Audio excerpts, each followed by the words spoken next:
Hello, hey, how are you, everybody? How are you? Wow, wow, wow, wow. Today we learn about SBK Seni Budaya. Yeah, welcome back this channel Anastasia School. Alright, don't forget you have breakfast, lunch, dinner, and so on. So you have to prepare your book and your pen, and you have to listen this carefully this video so you can follow every video until finish. Okay, this is about unsur dan objek karya seni rupa. Nah, di sini unsur dan objek itu adalah inilah yang berperan di dalam karya itu. Nah, apa sih yang berperan? Apa sih unsurnya dan objeknya? Lihat. Nah, titik. Nah, di mana-mana pasti karya seni rupa itu memiliki titik. Tanpa titik nggak bisa. Contoh, kita lihat pengertiannya. Titik itu merupakan elemen atau unsur paling dasar dalam seni rupa. Nah, paling dasar, nggak ada lagi di bawah itu. Ya, paling bawah itu adalah titik. Nah, jadi membuat titik itu bisa dilakukan dengan jarak lebar atau jarak sempit antar titik. Jadi kayak boleh ini aku perbesar supaya bisa kelihatan. Bisa aja titiknya yang seperti ini. Nah nih, nah kalau ini kan pasti nggak kelihatan nih kalau di video. Nah sengaja saya kasih seperti ini biar kelihatan. Nah titik itu juga bisa berukuran kecil dan bervariasi tergantung kita. Bisa juga berwarna. Nah warna putih, warna hitam, warna merah, terserah. Yang penting berwarna. Tapi memiliki unsur yang memiliki ukuran kecil, besar, dan itu tergantung kita mau gambar apa. Gitu. Jadi titik ini juga punya istilah, namanya adalah pointillisme. Pointillisme. Ya, digabung pointillisme. Pointillisme. Oke, sekali lagi. Pointillisme. Oke, continue. Yang kedua. Nah, yang kedua adalah garis. Jadi, garis itu biasanya satu bidang. Ya, satu pandangan saja, panjang gitu aja. Dia nggak bisa memiliki lebar, hanya blek gitu, set.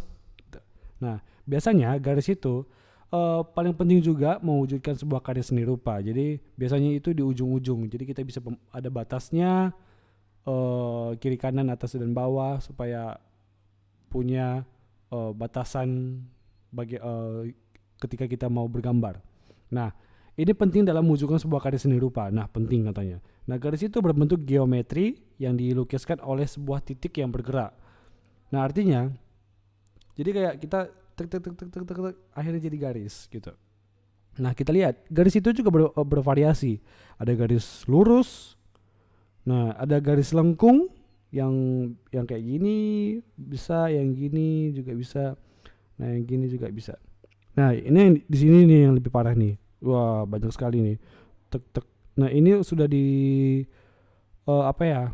Sudah diatur sedemikian rupa sehingga garisnya tersusun rapi. Nah ini kalau kita dilihat-lihat kayak agak-agak goyang sendiri.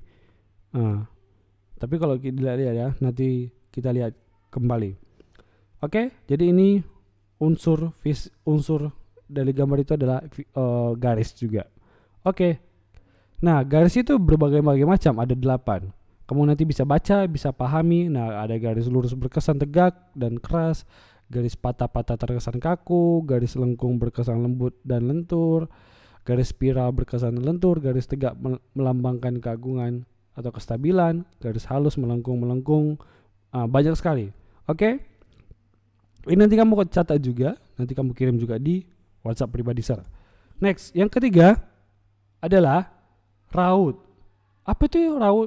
Tampang atau potongan bentuk suatu objek. Jadi berarti kayak kalau udah ada raut dia, jadi oh ini dia berbidang ini gitu loh. Jadi seakan-akan kayak kita itu lihat 3D, 3 dimensi. Nah ada efek-efek tertentu yang sudah diisikan sehingga dia menampilkan kayak lebih nyata gitu. Padahal nggak nyata.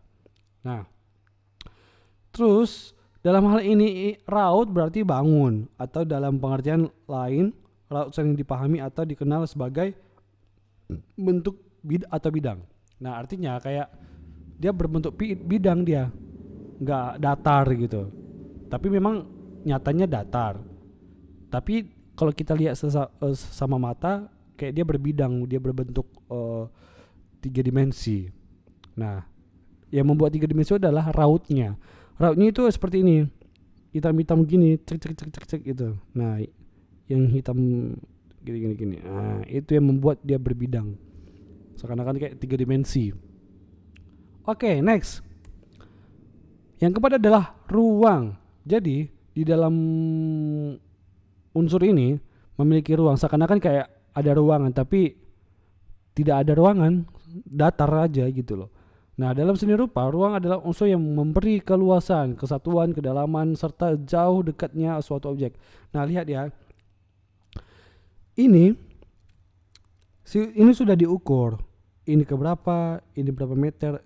Ini sebenarnya garis aja sebenarnya, garis lurus, garis gini juga lebar gitu, panjang gitu.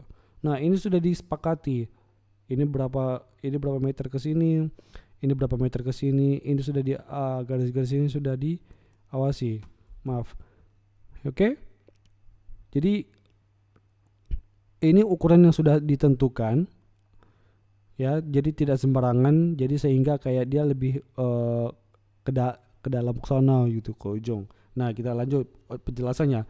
Jadi ruang 2 dimensi hanya menunjukkan ukuran panjang dan lebar, sedangkan ruang 3 dimensi memberi kesan kedalaman. Ruang 3 dimensi adalah ruang yang sebenarnya. Nah artinya kayak pintu di dalam ruangan gitu ya. Ini masih 2 dimensi tapi kelihatan 3 dimensi gitu. Nah oke. Tekstur. Jadi tekstur itu merupakan nilai raba pada suatu permukaan. Jadi kayak begitu kita raba dia terasa ada gelombang-gelombang atau sesuatu kayak apa ya dibilangnya? Dia punya memiliki bentuk lah gitu. Jadi kalau kita pegang dia gelombang atau wah ini terasa nih benjolan-benjolannya gitu. Nah itu biasanya kayak dinding apa ya dibilangnya? Dinding bangunan Katolik itu biasa tuh ada tuh. Nah itu dindingnya kayak ada batu bata. Nah itu, atau candi-candi, apalagi kalau kita pahami atau kita amati itu uang logam. Ada kan nonjolannya. Itu contoh 500 itu. Nah angkanya itu juga termasuk tekstur loh. Nah itu salah satunya. Jadi tekstur nyata dan tekstur semu itu punya perbedaan, dan tekstur nyata adalah tekstur fisik suatu benda serta nyata yang dikarenakan adanya perbedaan permukaan suatu benda. Nah itu contohnya kayak uang logam ya, atau dinding, atau ya hiasan-hiasan dinding. Nah kalau tekstur semu itu yang terlihat benda tetapi bila diraba ternyata sama saja. Nah itu kayak di gambar-gambar gitu. Jadi tekstur semu hadir karena adanya unsur gelap terang atau unsur perspektif. Yang itu tadi, kalau unsur gelap terang itu nanti kita pelajari. Itu kayak berbau dengan ruas. Jadi itu yang membuat dia berbidang, membuat seperti dia 3 dimensi. Kita lanjut. Ini yang kelima. Sekarang yang keenam adalah warna. Wah, pastinya gambar harus memiliki warna. Nggak mungkin nggak ada warna. Lihat, warna merupakan unsur penting dan paling dominan dalam sebuah penciptaan karya desain. Melalui warna, orang dapat menggambarkan suatu benda mencapai kesesuaian dengan kenyataan dan sebenarnya. Jadi kayak, oh gini rupanya gambarnya, oh gini suasananya pastinya, oh gini curhatannya. Nah, jadi secara tidak langsung warna itu sudah menceritakan di balik gambar tersebut, karya seni rupa tersebut gitu. Jadi penting sekali warna itu dihadirkan dalam sebuah karya. Nah, lihat, warna dapat dikelompokkan menjadi 3 macam, yaitu warna primer, sekunder, dan tersier. Nah nanti jenis primer kita akan melanjutkan di pertemuan selanjutnya. Oke? Jadi paling penting adalah warna dalam unsur itu. Oke? Nah gelap terang tadi. Gelap terang itu merupakan keadaan suatu bidang yang membedakan dengan warna tua dan muda. Gelap terang merupakan suatu gejala yang disebabkan oleh perbedaan banyak sedikitnya cahaya yang jatuh di atas permukaan suatu benda. Nah, contohnya ini gelas nih. Nah, jadi yang buat gelap itu adalah ini. Nah, totalnya ada pantulan atau lampu yang menghadap ke sini gitu. Jadi kayak di bawahnya gelap ataupun senter. Nah, tergantung nanti kita terangkan seperti apa. Ini biasanya kalau kita menerangkan secara langsung bertatap muka itu lebih gampang, tapi kalau seperti ini ya sedikit sulit lah. Nah, kamu juga nanti boleh searching contoh gambar gelap terang. Nah, itu juga, nah kalau kita mau gambar gelap dan terang itu harus ada juga logikanya gitu. Jadi kayak kita memikirkan dulu cahayanya dari mana nih, sejajar, atas, bawah, ke samping, serong. Nah itu harus nah kalau kita sudah menentukan, nah cahayanya dari atas, jadi bekas gelap terangnya itu kita lihat, oh arahnya ke sini, mata anginnya seperti itu gitu. Itu harus kita pahami. Nah, wah cepat ya. Sepertinya itu saja yang saya terangkan. Oke. Nah, kamu harus catat semua yang saya sudah kasih di video ini dan kamu kirim ke WhatsApp pribadi saya. Jangan lupa kasih namanya, tanggal sekian ya, dan mata pelajaran apa, kelas berapa. Kayaknya kamu sudah paham masalah itu. Oke? Kamu harus semangat, tidak boleh malas-malasan dalam pandemi ini. Oke? See you next time for this week.